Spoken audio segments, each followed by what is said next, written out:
welcome to the Thanksgiving holiday mega special with no singing and dancing, no special guests like Robin Williams or Sure.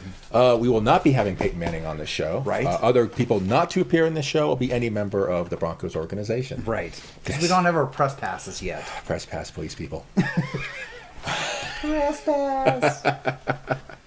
All right, do you want to start with the Chiefs and Bengals? Yes, let's start with the Chiefs and Bengals. All right, so last week we... Walk like an Egyptian. The Bengals, not the Bengals. Oh, right. Although, well, no. All right, so last week, Chiefs versus the Bengals. This game was pretty much straight up. We both called it pretty close to each other. I called it 13-27. You called it 16-28. The final score was 6-28, which is, for both of us, I would consider that a yes and a yes. Yeah, well, I mean, we both assumed that they would get a touchdown. They only managed a pair of field goals. Which is what I called, ironically, the week before. I just didn't think they had the offensive juice. But you know what? One thing that did surprise me was Cincinnati was able to hold Kansas City to only 113 yards rushing, and their leading rusher, Kansas City. Jamal Charles. Jamal Charles. Thank you. He only had, 75, 80 yards? 80-ish, 80-ish rushing, not 100. So that surprised me. That's where I thought the touchdown was going to come from. It didn't come, and, well, the result was what it is. Sure. We talked about this last week. That's all they can do right now is run the ball. Of course, the other teams are going to load up on that. They did. They stopped Jamal Charles for 87. Still a good day for him, but, again, it's the same old Kansas City. They can't convert third downs. They're no good in the red zone. They keep switching between quarterbacks. And now we're down to switching the quarterbacks every half. So it's not a recipe for success there. They're just a bad team. I don't think we need to spend a ton of time on this unless you want to talk how good the Bengals did. Not really. I mean, we are focused in the show on the Western Conference. So yeah. So it's the same old Chiefs. We keep talking about them. They're in the cellar. They're not going anywhere. At this point, I think it's pretty clear that the fans want the organization to start cleaning house, even though we're talking some first-year coaches and assistants. We'll see how much pressure the fans can bring to bear on the team, but they suck. Anyway. The thing about it, too, is that I think the organization went to some lengths to get Matt Castle. Yes. And, they wanted him as a quarterback of the future. And I don't know. I think I would probably be inclined to actually get rid of the coach before Matt Castle because, quarterbacks don't exactly grow on trees. No. But there are certainly an awful lot of pieces that need to be put in place. Okay. No. I think that's a fair enough wrap-up. Yeah. Raiders versus the Saints. Actually, I should say the Raiders at the Saints to use the correct terminology. On this one, you called it 24-42. I called it 24-41. Both of us called the Saints winning this one by a pretty big margin. The final score was 17-38. So again, we were pretty close. In my mind, this is like the Bengals-Chiefs game. This is definitely a game of two teams on different trajectories. Exactly. The Raiders aren't doing very well. They've got a lot of injuries, especially in the running back end of the business. The Saints have kind of found themselves again and are playing incredibly tough football. And it was 7-21 at the half. This game was just never close. The Raiders' defense is horrible. They can't stop anything, running or passing. Well, I will say that the most interesting part of this to me, it wasn't a surprise that Oakland gave up, a couple of really important interceptions, one of which, went for a score. But to me, the big story was on New Orleans' side. The fact that they actually gave up 284 yards of passing and 120 yards of rushing. Yeah, I found the rushing stat very surprising, actually, that the Raiders could stick with it that long if they could rack up that many yards. Yeah. So. I think it hangs an asterisk on how far we might expect New Orleans to go.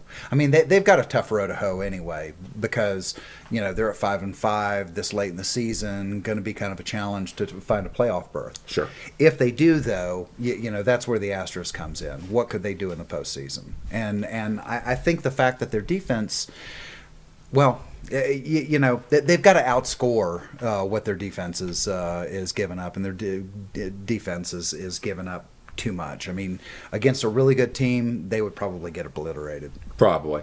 I mean, I guess, there's a couple things I did write down as highlights. Carson Palmer 3 for 312, 2 touchdowns, 2 interceptions, not very good. Of course, when you're behind, quarterbacks tend to rack up hundreds of yards, Right. which is the nature of the game. But something that was interesting is, they were down to a fullback as their only real viable tailback. Yeah. 19 rushes, 103 yards, and 4 receptions for 90. I mean, it's a 200-yard day for a fullback. That's pretty rare in the NFL these days. So, hey, that's No doubt. That's something to build on. And something else I think good about Oakland this game is they only had 4 penalties. Yes. Yeah, That's exactly. a change of pace. They're usually in double digits. Oh, yes. And in fact, against New Orleans, 11 penalties. Yeah. I mean, normally a team that gives up that many penalties is not going to win. Although a couple of the Saints penalties were them going, "We just kicked your butt" on great plays. It was a couple Yeah. taunting and unsportsmanlike kind of things. But Yes, still, it was. it definitely played a lot more indisciplined than the Raiders. And that's something I think to build on for next week. They're not in the cellar, but I also another team I don't really think is going anywhere. I don't think we have to spend a ton of time on them. Absolutely. All right. So getting to our favorite topic here, which is, of course, Denver. What a fascinating game that was, Denver versus San Diego.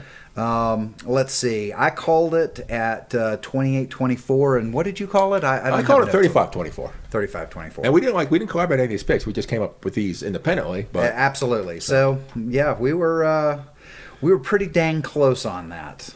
DJ Williams. I'd forgotten all about DJ Williams coming in. right. And so I was really fascinated to see what impact DJ Williams was going to have on the game. And I think what I saw was that he's more known as a linebacker that can really kind of stuff a run more so than be a coverage linebacker.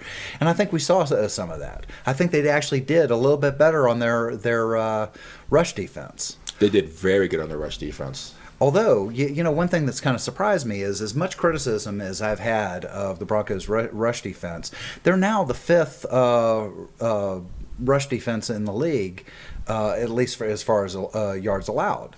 Okay. So, but the thing about it is having DJ Williams back is a great thing. He's a fabulous addition. There's a lot of great things that happened in this game. The Denver defense did great. Now, this is against the Chargers offensive line that they basically picked up out of the stands right before the game. I mean, they had guys that were second, third string, shifted positions around. It was going to be a bad day for the Chargers, pretty much whoever they were going to play. No, we watched this game independently of one another, so I have a question for you on that. Did you see that the announcers made a deal of where Rivers was trying to call an adjustment to the line? They were trying to slide the protection out to the edges. Exactly, and it seemed like the line just didn't hear him or blew him off or something, but then he got dumped and he came up and he was like, Damn it, I told you to move. I think there's plenty of blame to go around at that point. I think the center wasn't listening to the quarterback. It was kind of late, and everybody was getting set, so people stopped looking behind them, and it's hard to hear, you know. So I think this was a kind of a case of a miscommunication. Especially Mile High Stadium. Boy, that is a hard stadium to hear in. So, yeah, I think Rivers clearly saw the blitz coming, and the lineman didn't pick up on his signal, and that's where the fault is. Absolutely, I don't know. But in general, that was kind of the offensive line all day. There was a lot of miscommunications. We had a field day on Rivers. We sacked him a lot. We picked him a lot. I said last week, as I always say about Phillip Rivers, do we get the good Phillip Rivers or the bad Phillip Rivers? Well, even though he got picked a lot and was on his back a lot, I think we basically got the good Phillip Rivers, except for that one early interception. It's not. I consider bad Phillip Rivers quarterbacking selfish plays, where he's just hot dogging the ball around the field, hoping for a miracle. Yeah. Except for that one interception, and that I can go into detail about why that play happened. That was actually brilliant on the Broncos' part. He played as good as ball as could be expected, given the offensive line he had. I think at the end of the day, the Broncos' defense did great. We had a special teams blocked punt. That's all great. Right. But what I saw on the offense, of course, we lost our tailback for 6 to 8 weeks. Right. That's a huge problem for us. We did manage to run it reasonably successful the rest of the day, which was good. But I saw a lot of overthrown balls that game. It was I would say 6 to 8 overthrown balls that made this game a lot closer than it should have been. There was many plays where the ball just landed 3 yards outside the receiver's grasp, and then that I would say we probably gave 21 points on overthrown balls. I can't really dig this out of the stats, but I got the impression in the game, speaking of that, with overthrown balls, that I got this sense that we're having a problem sustaining drives right now. Absolutely. And where, a lot of our points were on quick strikes. Like there was one where I think it was the first series, I think it may have been the first series of the second quarter. It was, we got the ball, and I think that, 2 plays later, threw it in for a touchdown. Sure. So that seemed to be the way we scored. It was like San Diego just kind of got it out of the way of our scoring chances, yes. Rather than us grinding it down the field. That worries me right now.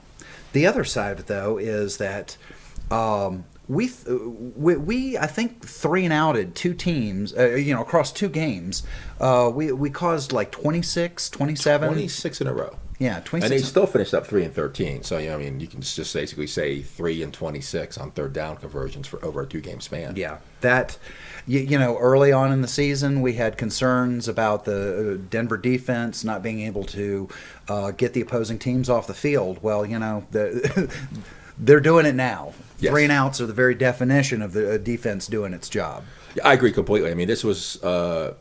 Again, we have a case where the entire Denver unit didn't necessarily play very well, right, as in all 3 phases.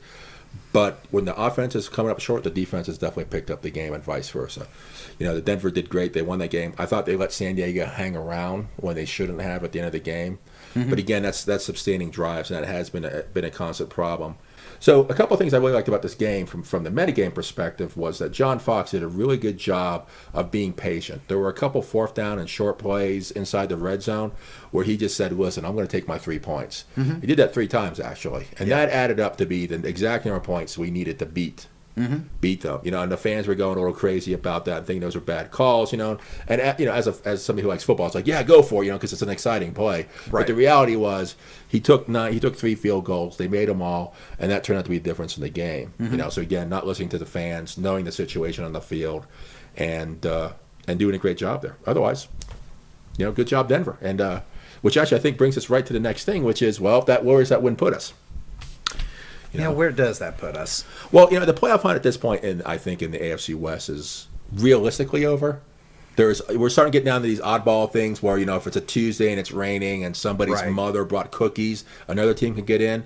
But from a winning the division championship, guaranteeing a spot in the playoffs, at this point the Broncos have a 3-game numeric lead over the Chargers. But the reality is, because they beat them twice, if the Chargers just tie them at the end of the season, they still don't go based on the division win. Right. The Chargers got to win 4 out of 6, and the Broncos have to basically lose the basically same number. I think I got it basically down here as so the AFC West playoff hunt at this point boils down to the following. So for the Broncos, it's pretty straightforward. Win any 3 of the next 6. Doesn't matter what the teams are, and you're in. And considering we got 2 games against KC, that seems to make it pretty straightforward. That's all we've got to do. And in fact, the Broncos can knock the Chiefs out of the playoffs next week. Chiefs lose any games at this point, they're out. Right. The Chargers, they have to win 4 of their last 6, and the Broncos must lose at least 4 of their last 6, and the Raiders have to lose 2. So it's not impossible, but it depends on the Broncos losing 2/3 of their final games. The Raiders, it's pretty crazy. This is the best path to the division championship. They've got to win everything. The Broncos got to lose everything. Chargers got to lose everything, and they're in. No problem. Or they have to win at least 5 of the last 6 games, beat the Broncos. The Broncos must lose 5 of 6. They must beat the Chargers. The Chargers must lose 5 of 6, and that puts the whole division, except for the Chiefs, in a partridge in a pear tree. It puts the top 3 teams in division 8-8, and then we're down to tiebreakers, and it gets a little funny after that. That's not happening. The Chiefs, basically, it's really simple for them. They have to win everything. The Broncos have to lose everything, and the Chargers and Raiders got to lose the bulk of their games. Right. It's their season, I think, is pretty much realistically over at this point. So the Broncos do have, the division, I think, pretty well locked up. But then it's down to what are they going to do as far as moving up to a bye? Right now, they're the 4th place team. They're tied with the New England Patriots at 7-3, but the Patriots have beaten us, so they win the tiebreaker. So we have to end up the season to get past the New England Patriots into the 3 slot. We have to have a 1-game win better record than the Patriots. It's a challenge. So, but get legitimately into the bye, the top 2 teams are Houston at 9-1 and Baltimore at 8-2. So Baltimore is a team that we're actually going to play. We have to win one more than Baltimore and beat Baltimore just to tie them. Right. But then the tiebreaker goes to us. So that Baltimore game actually is getting to be more and more important by the week. Catching the Texans, that's going to be that's a tough road to hoe. They're at this point they're 2 games in front of us with 6 to play. If we win out and they lose a couple on the way, it's definitely possible. But the 2 seed is possible, but a real challenge at this point. The bottom line is, again, John and I worked on these analyses independent of one another, and we've obviously seen the same kinds of things. But to me, what I like best about this season, unlike the last decade, is that we own our destiny. Yes, the Broncos can unless they have a ridiculous fall off in production. I mean, I think worst case scenario, rationally for me, is a 4-2 record in these remaining 6 games. And the fact of the matter is that there's every reason to expect that they could actually make it 6-6, that they could finish off, winning every game. And that not only means, of course, in the next couple of weeks, the Broncos are going to really close out all the mathematics, or can close out all the mathematics for the division. So really, to me, all the focus is on whether they're going to get a first-round bye or not, and they're completely in charge of that too. Absolutely. And Baltimore to me is to me a must-win game for a couple reasons. One, it helps them get to that 2 spot. But another reason is chances are they're going to face Baltimore or a team as tough as Baltimore almost right away. Mm-hmm. And if you go to play Baltimore and you get blown out, well, that doesn't say a lot about the Broncos. It says that we had a really easy second half of the schedule, and yes, we can beat up on the weak sisters in the league, but we can't play with the big boys, and we're not going to go deep. Exactly. So the Baltimore game is both strategically important for the playoff hunt, but also tactically important to kind of let us know where we're at as a football team. One of the strangest things about Baltimore is, they're number 2 in the AFC, right? But they're 16th in the pass, 25th in the rush, 27th in pass defense, and 23rd in pass defense and 27th in rush defense. Right. So basically, we're talking about statistically a team that's in the bottom half of the league, in 4 major areas of the game. So how is it that they're piling up the record that they are? And to me, it speaks of a vulnerability, a place where we should be able to match our better offense against issues with their defense, and our defense ranked at number 5 and number 12 respectively, I think. Can do something pretty sweet against Baltimore and Joe Flacco. Yeah, I think there's a real opportunity there. I quite frankly wish we were playing them this weekend. I do too. Because they don't have, who is it? Reed is out because of that illegal hit. And they're not playing consistently good ball right now. They're kind of in a bit of disarray. So, who knows how things are going to be in a couple weeks. Right. All right. On to picks? On the picks. So, right. Do you want to run with these first? Sure. I'll take the first go. Right. So, on the Oakland and Cincinnati game, I don't think there's any mystery about who's going to come on top of this game. Cincinnati has been playing tough. I see them racking up 27 points. I see Oakland being able to put together 13 points. But I think that Cincinnati has demonstrated in the last several weeks a pretty balanced defense. Statistically, they're a pretty balanced defense. And Oakland is a one-dimensional team. I mean, they are, I believe, 31st in rush. So, if it weren't for Palmer's arm, they wouldn't really, have a game. They'd be, hugging the toilet with Kansas City right now. Sure. So I think they're going to eat their lunch. Okay, 27-13. That's a pretty good call. To me, it's the same old Raiders. Generally bad play. They did better in penalties last week, but just disorganized, throwing empty spots on the field. Their tailback situation is bad. They've got a lot of injuries. They're starting a fullback right now. And the Bengals have played hard, and the Bengals are in a position right now to maybe crawl back in this if they keep playing well. And quite frankly, they've played the entire AFC West hard. They have. And so I'm going to call this one at 34-20, which is pretty close to 34-20, all right. Just because the Raiders tend to rack up garbage time points pretty well for some reason. I'm not sure if the other teams are just taking it easy, but they just seem to be able to rack up an extra touchdown or two at the end of the game. I know. I actually kind of waffled a little bit on how many points to give to Oakland. I mean, nothing close to a winning score. It's just how much the Cincinnati defense might dominate. Yeah, it's probably gonna be something like 31-13, or Right. something in that area, pretty close to the end of the game, and they might knock in a point or two, or a score or two. Chargers versus the Ravens, and I think this game actually might be a little bit closer than a lot of people think. I think a lot of people saying the Chargers are a complete disarray, the Ravens are going to stomp them. But the reality in my mind right now is both the Chargers and the Ravens have very inconsistent quarterbacks who can be selfish at times. They're not playing well offensively in general.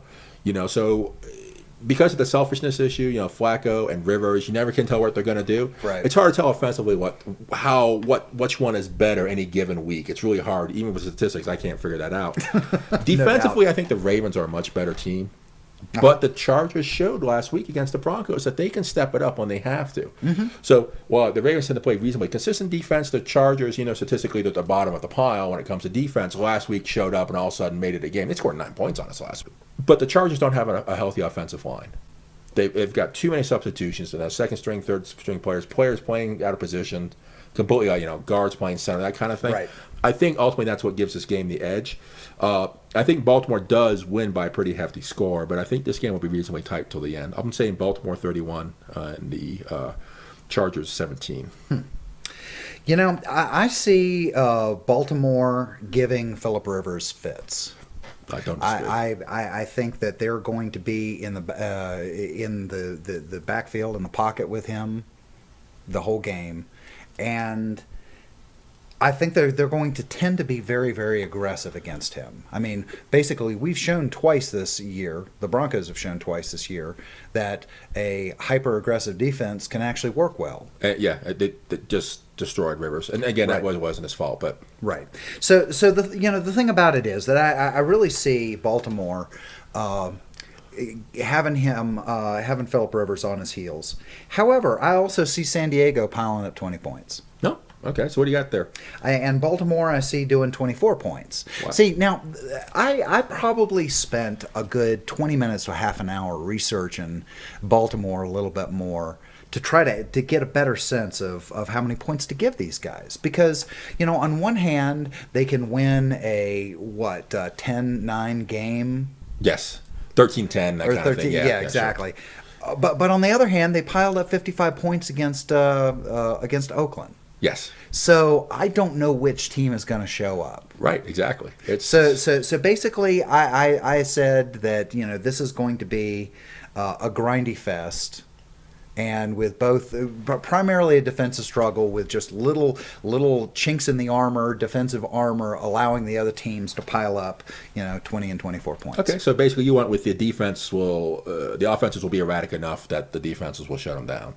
And I was kind of in the same thing, but figured the Chargers tend to collapse when things start going against them. So I gave them a couple extra touchdowns. As a matter of fact, somewhere around I heard that the Chargers have allowed the most points in the league right now in the fourth quarter or something like that. It wouldn't surprise me. Yeah, it's A pretty Denver bad. game, of course, skews that statistic pretty horribly. Yes, it So- does. All right, and then we've got the Denver and Kansas City game. Now, the easiest thing to say is that this is going to be a Denver taking Kansas City out behind the woodshed, giving them a what for. But we have thought that a few times this year, and it hasn't come to fruition. Yes, and you know what? Manning said that himself said that it would be death for them to look past Kansas City's offense and defense. Excuse me. Their defense has actually been relatively strong, and look how they took it to Pittsburgh recently. So I have absolutely no doubt the Broncos are going to win. I think that it's going to be interesting also to see. Apparently, there's a chance that Brady Quinn, our former backup quarterback, of course, could be their starting quarterback, and that could be interesting. Yeah, I mean, I've actually never seen Brady Quinn play, so nice to after being a bench warmer for 2 years, it'll be nice to finally see the guy air out a ball. It really sucks in sports to play left out. Oh God, I know. The thing about it too is that for me, the really big story again is DJ Williams coming back to the lineup. I really think that he has been a missing ingredient particularly for the pass defense. And, they're trying to figure out right now how exactly to use him. He prefers to play, weak side or strong side, typically weak side. He'll probably get weak side roles. But the thing about it is Woodyard has been playing really well on the weak side. And, of course, Von Miller's been playing strong side. So you're not going to, you're not going to mess with Miller. You don't want to, mess with the success that Woodyard's having too much. So it could be that, he's going to get slotted in on certain kinds of situations. I am absolutely blown away by what a remarkable defense we have. I mean, Miller, Dumervil, Woodyard, Williams, and Brookings and Trevathan have been doing pretty well too. And Trevathan has been a really important. As a rookie, he's been an important mix in the linebacker core. And I think it's only going to get stronger. In fact, I'm kind of with Mark Klee of the Denver Post right now, that I think that in the end it's going to be the defense led by the performance of Von Miller that could have more of an influence on Denver's chance at a Super Bowl than Mr. Manning. Defenses win championships. It's an oldie but a goodie. It's generally true. So anyway, I'm sorry. I went way out there, but bottom line is I see Denver racking up 38 points. I see Kansas City barely being able to muster 10.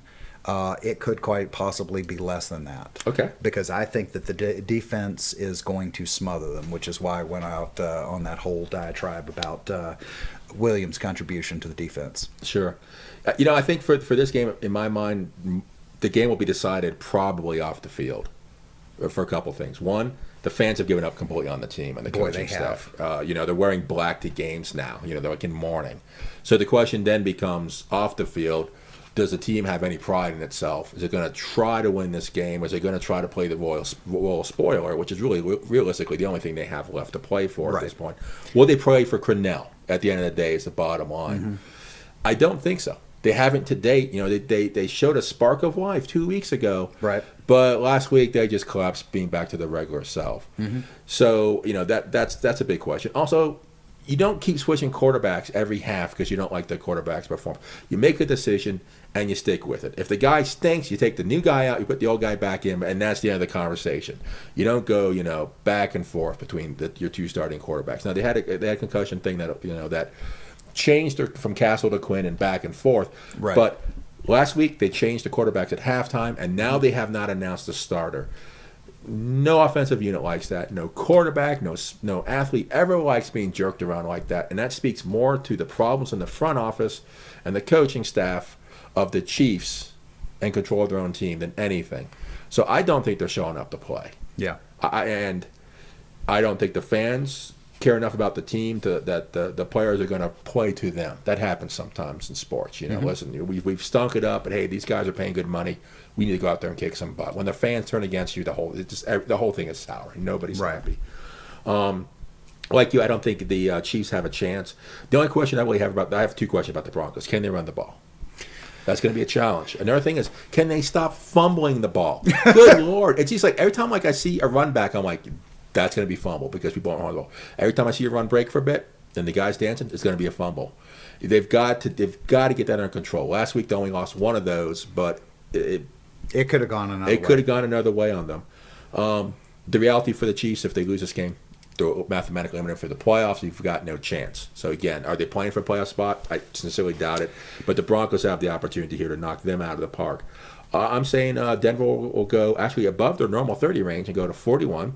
Okay. And the Chiefs will manage to get 13 points. They'll get a touchdown somewhere, maybe a Manning pick or fumble picked up off the ground, puts the offense in a great position, something like that. We seem to have that happen at least once a game. Mm-hmm. And the rest will just be field goals from stall drives. Well, you were talking about the running game, and of course, the loss of Marino, McGahee brings Marino possibly back into the mix, which could be a Greek tragedy.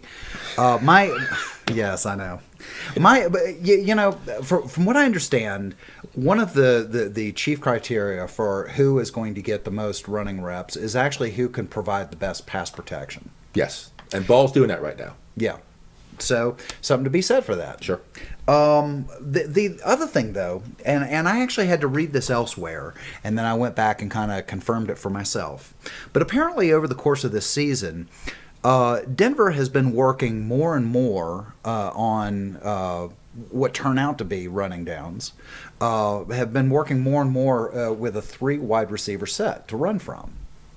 Early on in the season, they were doing more 2 running back, 2 tight end sets. So one of the questions that's going to be interesting and quite possibly answered is, since they're going to have to kind of go with a mix and match running core here, are they going to get away from the 3 wide receiver packages and go to a more conservative tight end 2 running back set, advertise it? But that also answers something else too, which is I believe now, having read this and confirmed it, I think that there's something about how they're doing their 3 wide receiver sets that they run out of that is a tell to the rest of the league. Somebody's gotten a clue about what the Broncos are doing out of these 3 wide receiver running sets. So it could actually work to the Broncos' advantage to be working with some other setups because they have less confidence to run out of that package. Sure. And they might start seeing some success again. They only run a certain number of plays or a certain number of successful plays out of that 1-1-3. And I think the league is starting to pick up on that, reasonably consistently. So John Fox is a great coach. I'm sure he sees that kind of stuff. So, right. I think that'll, it'll be interesting to see how that all plays out against the Chiefs. To me, it's a practice game. You can never look past that. Right. But if you are going to start trying some new things and you want to see how these run out, this is probably the game to do it in. Absolutely. As opposed to trying new things against the Ravens and losing downs, losing series, losing points, losing games. So, I think this one should be comfortable enough. So we've got, again, like last week, we only have 3 games on the board because we have, as tends to happen in NFL, the modern NFL, division teams play a lot at the end of the season. Right. And again, we're also all pretty close on picks. I mean, it's I don't really see any place we're apart terribly much. We're lined up on the wins and losses, and I think we're probably within 4 or 5 points of each other on this point prediction. So we'll see how this goes. All right, perfect. All right, well, unless you got anything else, I think that could be it for this week. I think that is it for this week. All right, so we've got the picks on the board. It should be an exciting week. The Broncos can eliminate the Chiefs, and the Raiders and the Chargers are just hanging on the edge of the cliff. They make one mistake, and their chances go from really improbable to nearly impossible. And next week, we're going to hang our butts off a limb, making some predictions about the postseason. Ooh, postseason time. That's right. Yes. We're getting to that time of the year. All right, so for Sportishness, Jonathan, John, enjoy good football. See you next week. See you next week.